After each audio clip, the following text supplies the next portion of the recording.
శ్రీ గురుభ్యో నమ. శ్రీ మహాగణాధిపతే నమ. శ్రీ మహాసరస్వత్యై నమ. హరి ఓం. శ్రీమాత్రే నమ. ప్రేక్షకులందరికీ శ్రావణ మాసంలో గురు శుక్రుల యొక్క కలయిక చాలా అదృష్టయోగాన్ని ఇస్తుంది.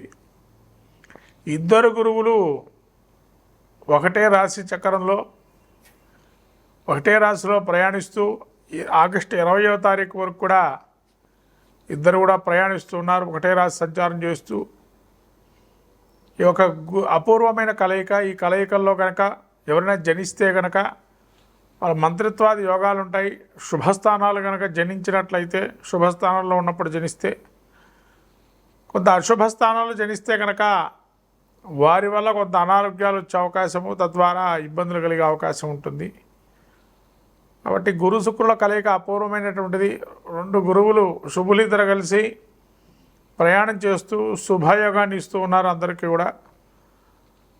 శుక్రుడు యొక్క మిత్రక్షేత్రము గురువుకి శత్రుక్షేత్రమైనా కూడా యోగాన్ని ఇస్తూ ప్రతినిత్యం కూడా ఆ శుక్రుడు యొక్క అనుగ్రహం పరిపూర్ణంగా తదుపరి రాశిలో కూడా సంచారం చేస్తూ శుక్రబుధుల కలయిక దాదాపు శుక్రబుధులు కూడా కొన్ని రోజులు ప్రయాణిస్తూ బుధుడు ఒక్కసారిగా మళ్ళీ కూడా సింహరాశి గతుడై, శుక్రుడు మాత్రం కర్కాటక రాశిలో గతుడై ఉంటున్నాడు.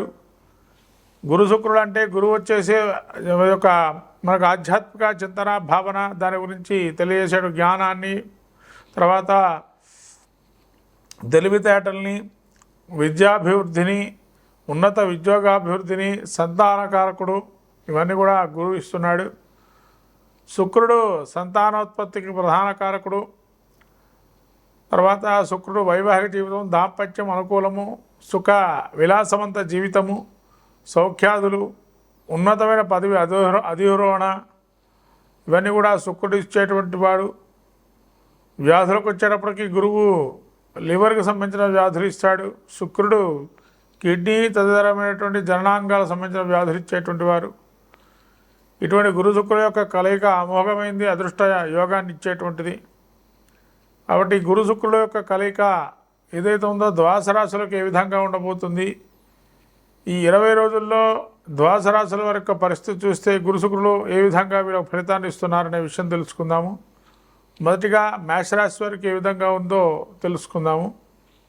సింహరాశి వారికి ఏ విధంగా ఉండబోతుంది గురు శుక్రుల కలయిక అంటే, సింహరాశికి ఏకాదశ స్థానంలో గురు శుక్రులు ఉన్నారు. ఈ రాశికి గురుడు ఎటువంటి ఫలితాన్ని ఇస్తున్నాడో తెలుసుకుందాం. యశోవృద్ధిం బలం తేజ సర్వత్ర విజయసుఖం శత్రునాశో మంత్రసిద్ధి ఏకాదశస్థాన గురు. యశోవృద్ధి అంటే చిరస్మరణీయమైనటువంటి కొంత పేర్లు అనేది మీ పేరు యొక్క, ఇప్పుడు ఉద్యోగం చేస్తున్నారు అక్కడ మీ పేరును తలుచుకునేటువంటి వారు ఎక్కువగా ఉండడం. యశోవృద్ధి గౌరవమైనటువంటి లాభాన్ని ఇచ్చేటువంటి అవకాశం. గౌరవాభివృద్ధి, మిమ్మల్ని చూడంగానే వాళ్ళు లేచి కూర్చొని మీకు మంచి సీటునిచ్చి గౌరవించేటువంటి పరిస్థితి.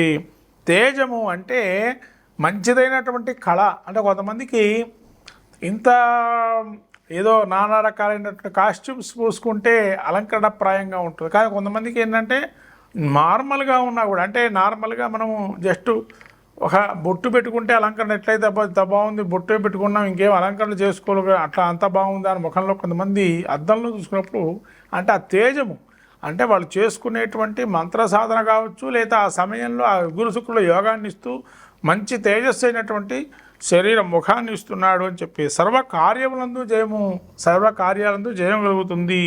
సౌఖ్య జీవితము శత్రునాశనము, శత్రువును నశింపజేయిస్తారు గురువు. అంటే చాకచక్యమైనటువంటి తెలివితేటలతో శత్రువు నశింపజేసి మంత్రసిద్ధి, ఏదైనా ఒక మంత్రాన్ని కనుక మీరు చేసుకున్నట్లయితే సంపూర్ణమైన ఫలితాన్ని యోగాన్ని గురుడు ఇస్తాడంటే మంత్రోపాసన దీక్షగానే చేస్తే మంచి ఫలితాలు ఇస్తాడని చెప్పబడుతుంది. అట్లానే శుక్రుడు ఏ విధంగా ఎటువంటి ఫలితాన్ని ఇస్తున్నాడయ్యా ఏకాదశంలో అంటే, పుష్టికాంతం తథా కీర్తిం ఇష్టకార్యార్థ సాధకం క్షీరాన్న వహం కుర్యా శుక్రే ఏకాశ ఫలం. ఏకాదశంలో కనుక శుక్రుడు ఉంటే పుష్టి బలము. మనం అనుకుంటుంటాం పుష్టి బలం అంటే ఏదో భోజనం చేసుకోవడం కాదు. పుష్టి అంటే శరీరంలో ఎటువంటి లోపాలు లేకుండా ఉండటము, అంటే న్యూట్రిషన్స్ కానీ, అంటే మినరల్స్, విటమిన్స్ అన్నీ కూడా సమపాళ్లలో ఉండి ఆరోగ్యాన్ని ఇవ్వటము. కీర్తియు ప్రతిష్ట అంటే మంచి పేరు ప్రతిష్టలు పొందుతారు. ఏదైనా కార్యము ఇవాళ తలిస్తే వెంటనే వాటి యొక్క ఫలితం ఉంటుంది, జయం చేకూరే అవకాశం ఉంటుంది. అట్లానే ధనలాభము అంటే చేసే పనిలో ధనలాభాలు. మధుర పదార్థాలు ఇందిష్టత అంటే స్వీట్స్ అనేది ఏవైతే పదార్థాలు ఇష్టంగా తినే అవకాశం ఉంటుంది. అంటే ఆ విధంగా శుక్రుడు అంటే స్వీట్ పదార్థాలు తినడం అంటే ఇక్కడ ఇంకో విషయం కూడా ఉంది. ఎవరికైనా సింహరాశి వారికి వివాహాది శుభ కార్యక్రమాలు ఏదైనా వాయిదా పడుతుంటే కనుక ఈ సమయంలో పెళ్లి చూపులు కానీ ఈ సమయంలో శాంతులు కానీ చేసినట్టయితే సింహరాశి వారికి యోగప్రదంగా ఉంటుంది అని చెప్పచ్చు. గురు శుక్రులు ఇద్దరు శుభులు యోగంగా ఉన్నారు కాబట్టి ఒక మంచిదైన తీపి కబురు అందుకునే సమయం కూడా చెప్పచ్చు. కాబట్టి ఈ సమయంలో మీరు ఏదైతే వివాహాది ప్రయత్నాలు చేస్తున్నారో శుభకార్యాలు కానీ లేదా నూతన గృహారంభ గృహప్రవేశాదులు కూడా ప్రయత్నపూర్వకంగా మీరు ఒక్క మాట అంటే కూడా ఫలితం వచ్చే అవకాశం ఉంటుంది. మీ జాతక చక్రంలో కూడా యోగాన్ని ఏమన్నా ఉన్నాయా ఇట్లాంటివి అని చూసుకున్నట్టయితే ఇంకా 100కు 100% యోగాన్ని ఇస్తాయి. కాబట్టి సింహరాశి వారి అమూల్యమైనటువంటి సమయాన్ని కాపాడుకొని తద్వారా తీపిదైనటువంటి కబుర్ని వినే అవకాశం కూడా ఉందని చెప్పచ్చు. ఈ విధంగా ఆగస్టు 20వ తారీఖు యోగప్రదంగా ఉంది సింహరాశి వారికి. మొత్తం మీద ద్వాదశ రాశుల పరిస్థితి చూస్తే గురు శుక్రులు కొందరికి యోగం, కొంతమందికి అవయోగం, కొంతమందికి అర్ధయోగాన్ని ఇస్తున్నారు. కాబట్టి ఈ ఆగస్టు 20వ తారీఖు వరకు గురు శుక్రులు ఇద్దరు కూడా కలిసి ఉన్నారు. కాబట్టి నీలి వస్త్రము అంటే బ్లూ కలర్ వస్త్రాలు, ఎల్లో కలర్ వస్త్రాలు ద్వాదశ రాశుల వారు ఎవరికైనా దానంగా ఇవ్వటం, లేకపోతే వస్త్రాలు లేని వాళ్ళకి కొని ఇవ్వటం, గృహోపకరణాలు అంటే కొద్ది జాగ్రత్తగా వాడుకునే స్థితిలో ఉండాలి. ఏదో పెట్టేసాం, స్విచ్ చేసాం, అది మంచి స్థితిలో ఉందా లేదా ఎంతసేపు వేస్తే బాగుంటుంది అనేది ఆలోచన క్రమంలో పెట్టుకోండి. కొంతమంది స్విచ్ చేసి వెళ్ళిపోతారు, తద్వారా అవి ఇబ్బంది కలిగే అగ్ని భయాలు, చోర భయాలు అగ్ని భయం జరుగుతుంది. చోర భయం పెట్టిన వస్తువు అక్కడే ఉందా లేదా కాదు, అది లాక్ వేసామా లేదా చూసుకోవాలి. ఇటువంటి విషయాలు కొన్ని మీరు జ్ఞానంలో తీసుకొని ఇవి కలగకుండా చూసుకోండి. అవి పోయిన తర్వాత పోయినవే వస్తువులు అని చెప్పి అనేదానికన్నా మనం ఎంతో జాగ్రత్తగా పెట్టుకుంటే కనుక మంచి జరుగుతుంది.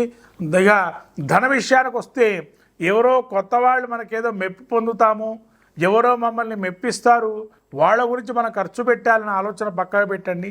వాళ్ళ గురించి ఖర్చు మీరు చేయటం కాదు. మీరు ఎవరికైతే ఆకలితో రామచంద్ర అని బాధపడేటువంటి వారికి కానీ, వస్త్రాలు లేక ఇబ్బంది పడుతూ తిరిగేటువంటి వారికి కానీ, ఏదైనా ఒక దేవాలయానికి లేదా గోవులకు కానీ దానాగా కొంతవరకు ధనధాన్యాదులు ఏమైనా ఇచ్చే అవకాశం ఉంటే అటువంటి ప్రయత్నం చేయండి. ఖచ్చితంగా మంచి ఫలితాలు ఉంటాయి. ద్వాదశ రాశుల వారందరూ కూడా గురు శుక్ర యోగాన్ని శుభయోగం చేసుకుని శ్రావణ మాసంలో ముఖ్యంగా అందున 20వ తారీఖు వరకు శ్రావణ మాసం త్రయోదశి తిథి, ఆ రోజు 20వ తారీఖు అంటే గురు పుష్యయోగం కూడా ఉంది. 20వ తారీఖు ఆగస్టు 20 గురు పుష్యయోగం అంటారు. ఈ గురు పుష్యయోగం రోజు ఎవరైతే మనకు లక్ష్మీదేవి స్వరూపంగా ఆరాధనా క్రమంలో పెట్టుకుంటారో గురు పుష్యయోగం బంగారాన్ని కొనొచ్చానంటారు. మహాశివరాత్రి ఆ రోజు 20వ తారీఖు అంతటి మహత్తరమైనటువంటి రోజు. కాబట్టి ఆ రోజున ఈ గురు శుక్రుడు మళ్ళీ వేరే రాశిలో ప్రవేశిస్తున్నాడు శుక్రుడు. ఆ రోజున అందరూ కూడా గురు శుక్రులకు సంబంధించిన ఆరాధనా క్రమం పెట్టుకొని తద్వారా ఆ ప్రతిమ దానం చేయటం కూడా మంచిది. శుక్ర ప్రతిమ, గురు ప్రతిమ తయారు చేసుకొని అవయోగాన్ని వాళ్ళ జాతక చక్రం పరిశీలన చేసుకొని అవయోగంగా ఉంటే గురు శుక్రులు ఇద్దరు యోగాన్ని ఇచ్చేటువంటి వారు గ్రహాల్లో కూడా బలులు వీలే. అంటే ఒక శుభకార్యం చేయాలంటే గురు శుక్ర బలాలు బాగా ఉండాలి. పెళ్లి చేసుకోవాలి అంటే శుక్రుడు యోగాన్ని ఇవ్వాలి. గురువు ఏంటంటే మీకు పెళ్లి కావాలన్నా, తర్వాత వివాహంగా మనం మళ్ళీ నూతన గృహప్రవేశాలు చేయాలన్నా, ఏదైనా శుభకార్యం మొదలుపెట్టాలన్నా, వ్యాపార ప్రారంభాలు చేయాలన్నా ఈ ఇద్దరు చాలా ముఖ్యమైన వారు. వీళ్ళు మూఢమిలో ఉంటే కనుక రవితో దగ్గరగా ఉంటే డిగ్రీలలో ఆ ముహూర్తాలు ఉండవు. అదే రవి మౌఢ్యమి, శుక్రమౌఢ్యమి, గురు మౌఢ్యం అంటారు. కాబట్టి ఇటువంటి మహత్తరమైన శుభులు ఇద్దరు కలిశారు. కాబట్టి ఈ ఇద్దరు కలిసినటువంటి సమయాన్ని మీరు వృధా చేసుకోకుండా ఇద్దరు శుభయోగాన్ని ఇచ్చే ప్రయత్నం చేయండి. మహాలక్ష్మి అష్టకం చదువుకోండి, గురు చరిత్ర పారాయణం చేయండి, తర్వాత గురు దేవాలయానికి వెళ్ళండి. తద్వారా దాన ధర్మాదులు గోవుకి సంబంధించి ఈ యొక్క దాన ధర్మాలు చేయండి. ఖచ్చితంగా మంచి ఫలితాలు ఉంటాయి.